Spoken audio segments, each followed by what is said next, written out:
from the studios at Sapere Law Mediation, this is the Splitting Smart podcast. We're here to help you resolve divorce and family disputes out of court with practical, insightful, and real-world strategies. I'm Kelly Bennett, your host, with over 30 years in the family law, mediation, and negotiation trenches. Saving you time, money, and stress, each episode breaks down tools and tips to help you approach family law disputes with clarity, with privacy, and efficiency. Are you in a family law quagmire? Well, you're in the right place. Let's get you on the smartest, fastest path forward. The information presented in this podcast is not intended to be legal advice. It's for informational and entertainment purposes only. For legal advice, call a great lawyer. Whether you call Sapere Law or someone else, legal advice happens when the lawyer is given the opportunity to hear your specific situation and give you advice based on your unique facts. Now, let's start the show.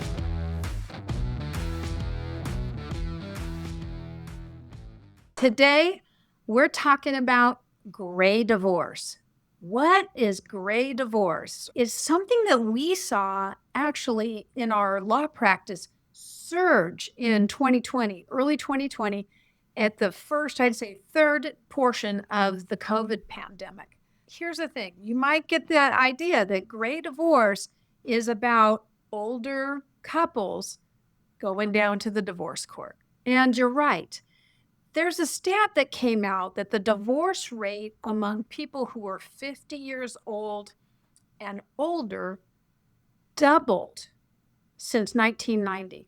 So in the last 35 years, the divorce rate of 50-year-olds plus has doubled.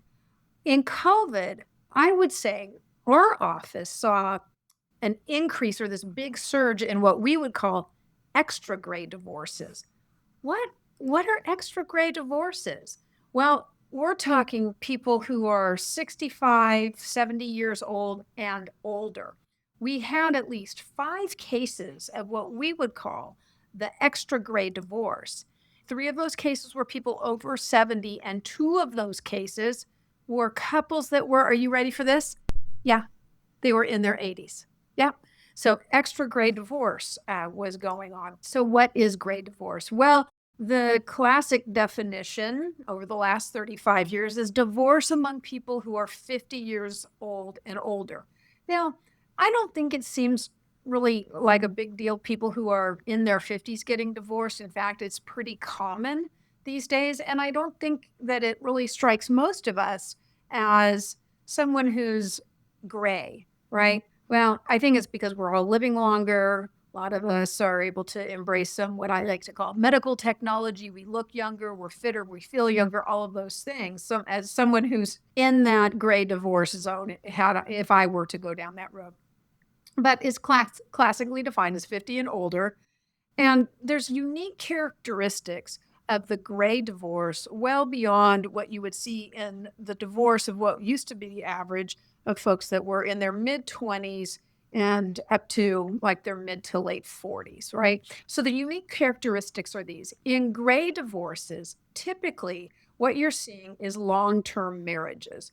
Now, there are some folks who have been through multiple marriages by the time they hit their 50s and 60s, but typically the marriages, even if it's like the second marriage or even the third marriage, we often see in these gray divorces, folks who have been married well over 10 years, which in California is the general rule for the court on determining if a marriage is what's called a short-term marriage or a long-term marriage. It's usually a marriage of 10 years or more in the California courts. And that is significant because it affects the duration of spousal support available in a case. These are long-term marriages, which typically means that spousal support is on the table in one form or another indefinitely for the rest of the lives of the spouses, unless somebody dies or remarries.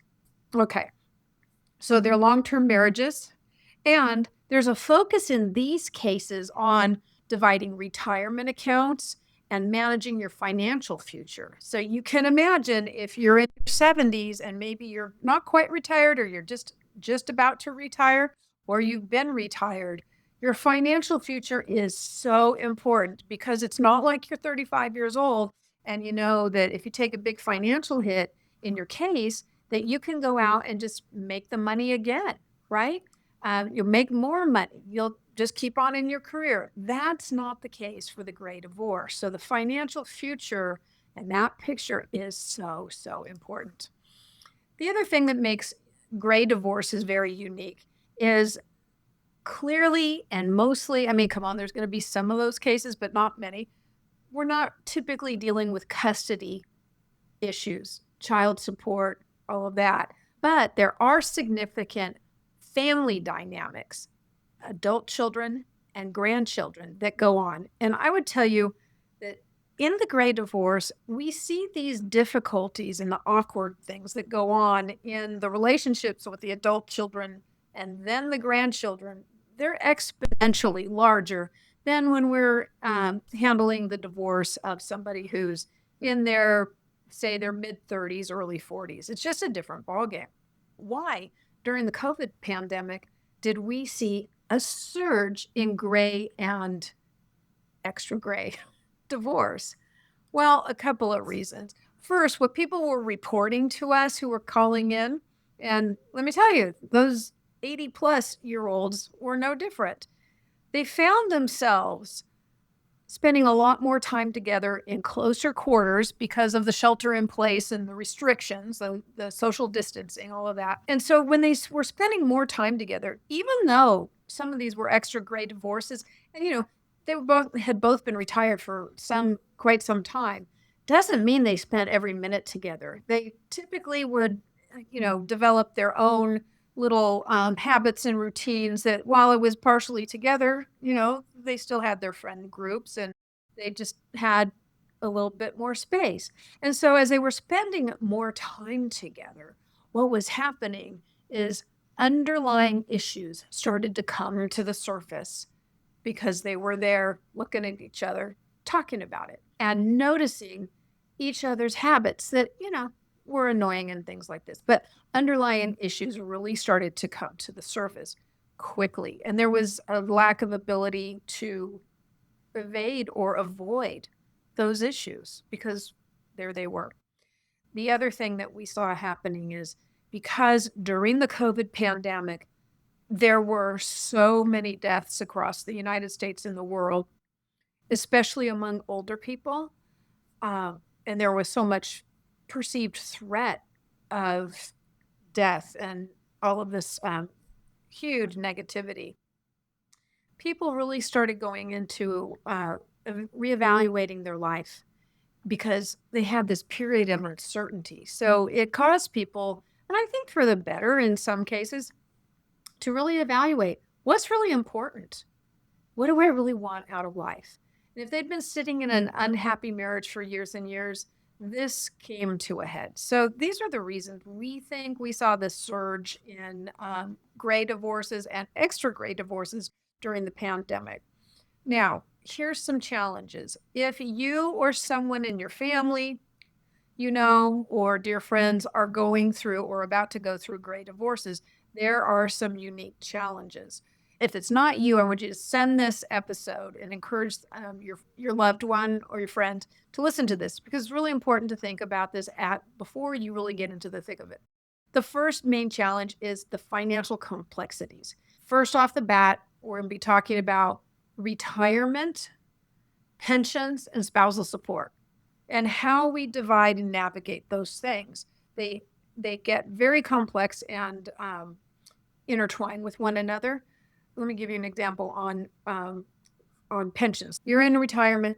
Now you're receiving monthly retirement payments. You have a retirement account, maybe you're getting pension payments. If that's what you're living on, and it probably is, not uncommon for people to live on only one spouse's retirement or pension, particularly if the other spouse worked from the home and was, raised children and was the homemaker. In that situation, if one of those parties leaves and they're taking their monthly payments with them from their retirement, what's the other one going to live on? And so the issue is there spousal support And or do I also get half of that retirement account or that pension, those monthly payments?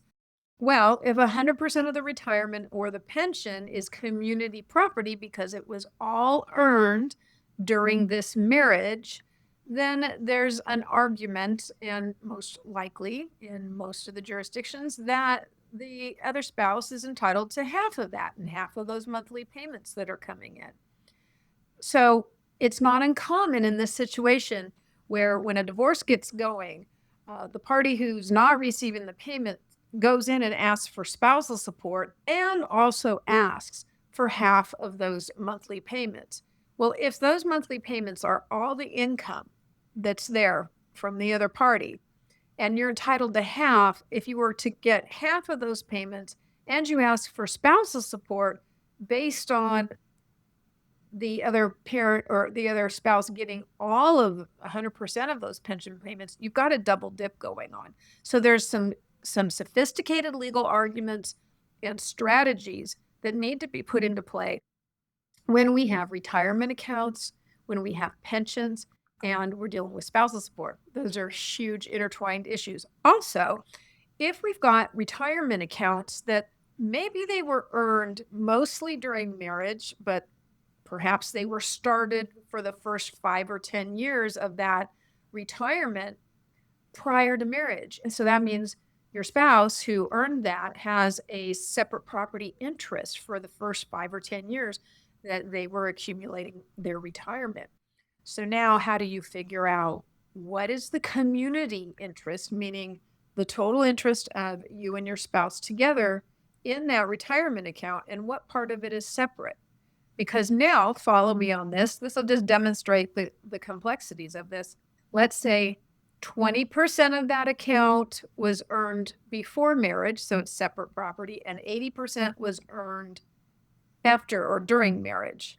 So the community, meaning you and your spouse together, have an interest only in the 80% piece of it. So determining how much is this 80% worth, right? And then what is your half of that 80%?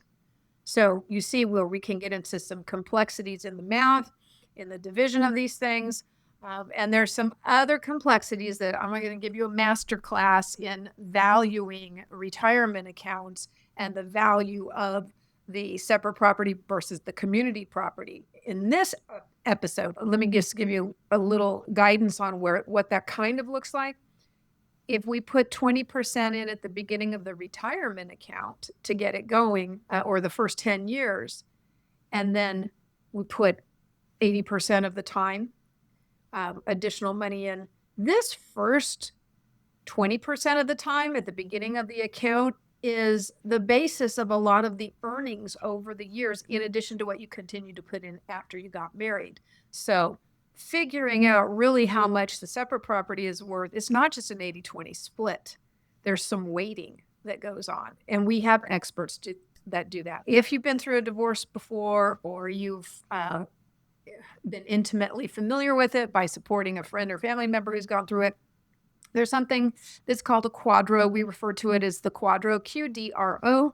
And that stands for a qualified domestic relations order. That means if we have a federal retirement plan, like a 401k that falls under the federal regulations, there are very specific statutory requirements that have to be met in order for a state family law court to make an order on the division of that retirement account.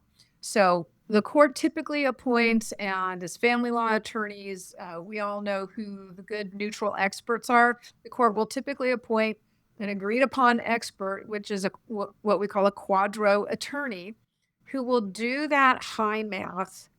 They will do the calculations to figure out what the split should be. And then if the parties want to do something a little bit differently in order to maybe give one party more of the retirement account to account for payment, like maybe buy out of a house, that quadro attorney will do that higher math. And what they're doing is they're talking to the plan administrator of your 401k or other eligible plan to make sure that all of the requirements of the plan are being met in the proposed order that's being drafted. Every plan is different. It has its own um, requirements. And so you can see there is a lot of complexity and technical pieces to this situation with retirement accounts. So that's where the quadro attorneys get involved. This happens mostly in gray divorces when there's something to argue about over long periods of time. The other financial complexity here is that there's a heightened need for really careful planning to avoid long-term financial harm. Because look, they're older, right? So when we're older and we're going through a gray divorce, our needs could be substantial in the coming years. For example, if a spouse is on the health insurance as a spouse of the other one and you get divorced, now there's no health insurance unless we craft and come to an agreement some creative orders to account for that, right? Or there's money to buy appropriate care. What if there's long-term care that's needed because we've got a terminal illness or something of that nature? There's a lot that goes into it. So careful financial planning must be done so that we don't have long-term harm in the future. The other challenges of a gray divorce are the emotional impacts. They are huge or can be huge. You may have been married to somebody longer than you were alive before you got married to them. I mean, if you've been married to somebody for 30, 40, 50, 60 years, that's just like your twin going away. And that's really hard in most circumstances to navigate the end of that long-term relationship. You don't know what you do without that other person, even if it's not happy in life. It's just a different animal. And so you can't ignore that, because if you do, you will not do well in managing the financial issues and the debt issues and the family issues that come along with this type of a divorce. So we can't ignore the emotional impact. And the other piece of this, and this is where fear and anger often come in, is there is a challenge to rebuild independence in many cases later in life. So you may have a spouse who was a stay-at-home mother and developed and ran the household and raised the children while the other spouse was working and in developing their career in order to financially support the household. Well, for the person who's spent the majority of her life running the home and raising the children and supporting the other spouse while they built their career and is now retired, that can be a scary prospect, because there is often a lot of dependence or perceived dependence that has been built into that relationship just by reason of the roles that the spouses chose to take on during the marriage. So recognize that rebuilding independence later in life, that, oh boy, that can be a frightening prospect. And a lot of people come to the conclusion, without help from therapists and a good, strong inner circle, I can't be without this person. It's not true. It can be done. However, these are huge emotional impacts that you want to recognize are going on. Because if you don't, your fear in this area is really biggest ways it comes out is anger and bitterness.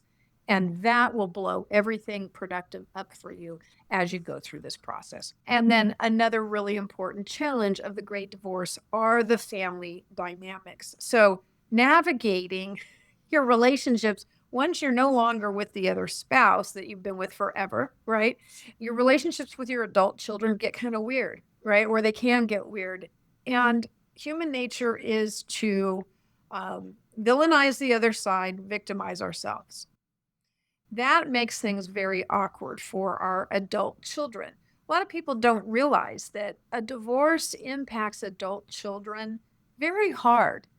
It's just because they're adults doesn't mean that your divorce isn't impacting them, because truly it is. And so how you handle it with your adult children is very important to preserving those relationships and keeping them comfortable and not unnecessarily involving them in the situation. And then the same thing with the grandchildren. I mean, this is a really common scenario is where we see somebody who this is their second marriage, but they've been married 32 years or so. And your spouse has basically, in a sense, just by practice, adopted your adult children and their children as his or her own, treats them just like their children and like their grandchildren. And now, how are we going to separate our marriage and not separate what happens with the relationships with the other adult children and the grandchildren? It can be really hard on grandchildren because they don't see the blurred lines they don't see the lines between grandpa and step grandpa or grandma and step grandma. That's your grandma. That's your grandpa. The family dynamics can really be challenging because boy, it can be rough when all of a sudden you're getting divorced after so many years of being married and at your age. Well, let's talk for a minute about the real danger in a gray divorce, in my opinion, is choosing to litigate it and go all the way through the court process, the traditional court process. Mediation is a smarter option, and I want to tell you why. Because, first of all, it's way less adversarial.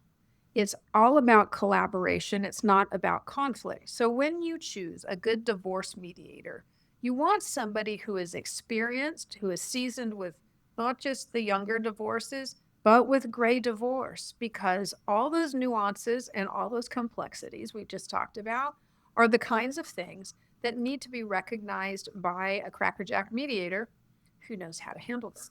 So mediation is way smarter because when we are in the litigation arena going through a traditional court divorce, the focus is on being an adversary. The attorneys are geared up to go in and represent their client and get the most they can, which is what they're charged to do.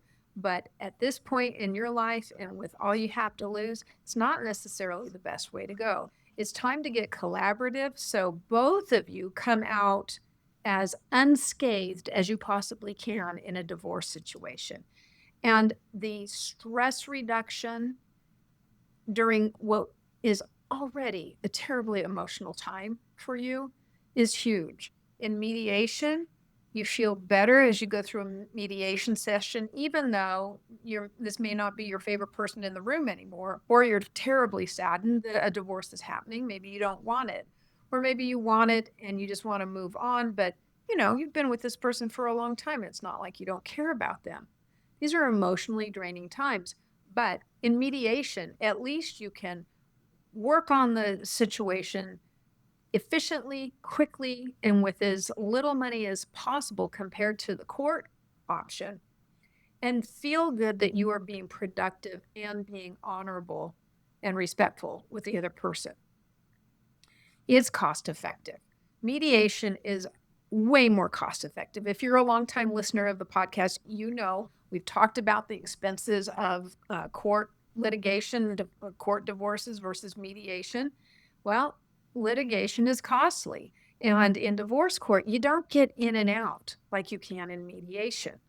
And so when you are in a gray divorce situation, you need to preserve those resources for retirement and your future needs, right? So perhaps you're not quite retired, you're in a gray divorce situation. In mediation, it helps you preserve those funds because honestly, you don't want to be working an extra 5 or 10 years just to make up for the money that you lost trying to get your case heard and settled with the court.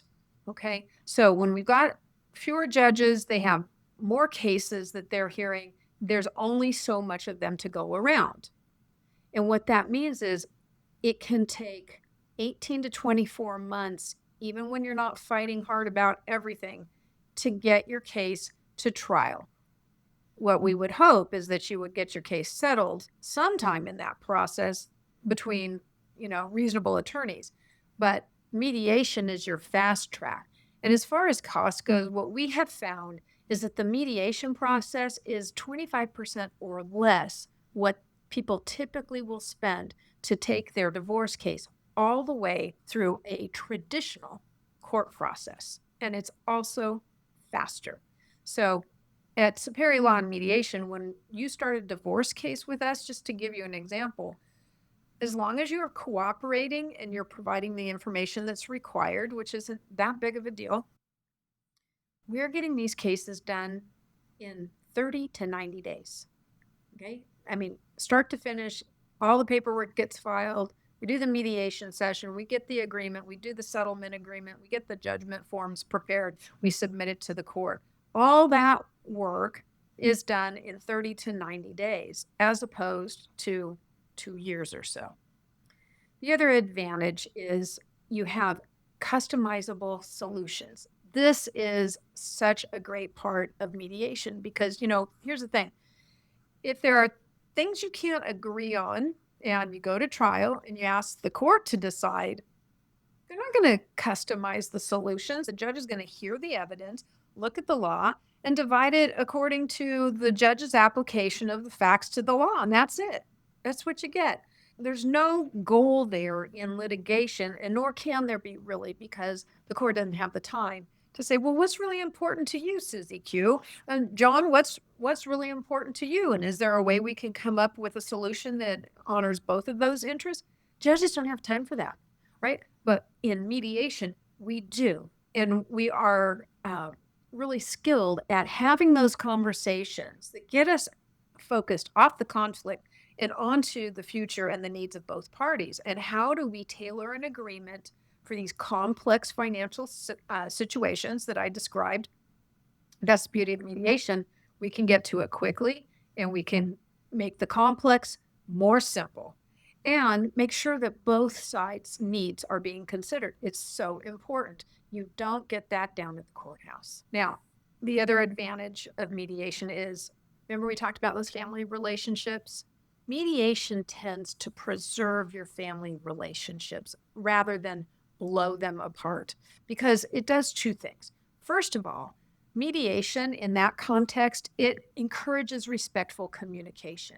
And that is everything. When you set out on the tone of being respectful with one another, and you're not there to obliterate one another through the court process, it makes the future much more productive and the likelihood of having a civil, pleasant future with one another, because you're going to run into each other, right? With your extended family.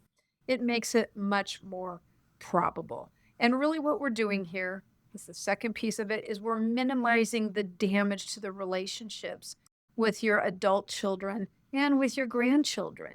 They won't feel like they have to take sides when you're not getting polarized into this war of the roses down at the courthouse. Because when you do that, guess what's on your mind all the time and what's really hard not to talk about at the holidays or at the next family event when one side isn't there because you're there, or you miss out on it because the other side is going to be there. This is really about minimizing the damage, doing that damage control, and really preserving the relationships. And then lastly, there are so many benefits to mediation. I could go on and on, but another big one here that you need to consider is the privacy factor. When we take our cases to the courthouse, you are in a public forum. So you're going to take your case in, and you don't get the courtroom all to yourself. No, never. There are too many cases. You're in a very public forum. So whenever you go in to talk to the judge, whether you're in the middle of the case and seeking some temporary orders until you can get to trial, or you're at trial, all of the things you're discussing about your life, your finances, what the other side has done to you, and the claims that the other side is making about you, all of those are done in a public forum. And the public is sitting in the gallery listening. That can be very unnerving and very stressful. And oh, by the way, let us not forget, what do we have in a courtroom? We've got our judge, we've got our courtroom assistant who's running the show behind the scenes. We've got a deputy or a bailiff who's got the gun and the badge and is keeping everybody safe and things calm. We got the attorneys, we got the parties. Who are we missing? We got the court reporter. And he or she is taking down everything everybody is saying as part of the record. So it is a very stressful public forum. And really, do you want your sensitive and private life in the public record? Well, most of us really don't want to do that. Hey, before we get back to the show, would you like me to serve as your personal mediator? You know, where I help you and your spouse or your soon to be ex navigate some pretty important family law issues, deciding things about your kids, how to split up your assets, your debts, all outside the chaos of the court. How do we do that? We do it faster, way more economically, and with absolute civility and confidentiality. If you want to know more, go ahead and hit that link below, and you'll find out how you can connect with me, and we can talk about what's most important to you and your future. Now, back to the show. Now, let's turn to navigating a gray divorce through mediation. How do you be successful in mediation with a gray divorce? Well, first of all, you want to be prepared to discuss very transparently your finances. And why is this such a big deal? So in family law, the rule is full financial transparency. That's what the code requires, right? We've got to be very clear about and transparent about all of finances, assets, and debts of the parties, and sometimes other assets and debts sitting out there that may be just one party's through separate property or assets or debts. Anyway, so in this scenario, sometimes we've got a spouse who has traditionally been the one that's handled all the finances in the marriage. And it may be by choice of the other spouse who's busy either running a career and the one that's not got as challenging or runs the household has traditionally been the one that's handled all the bills and the finances. Where it really gets tricky is where we've got one person who's handled all the bills and the finances and has made the majority of the financial decisions, either by default and the other side just wasn't interested, or by control. And so in all these scenarios I'm giving you, what's developed here is a habit. And it's a habit of not being transparent. And regardless of the motives, it's a habit.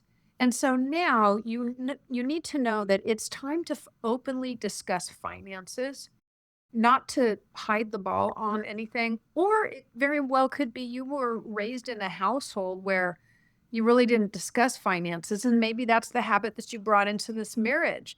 But in mediation, you got to talk about the finances because we got to get agreement on all of these issues. So mediation is very successful where you come into it with an open mind saying, hey, there's nothing to hide here.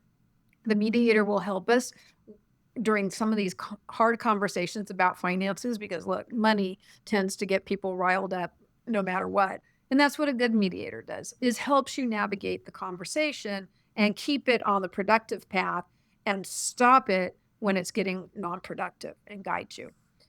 You're also going to be very successful in a gray divorce mediation when you focus on the long-term goals and not on short-term wins. This isn't about winning and losing.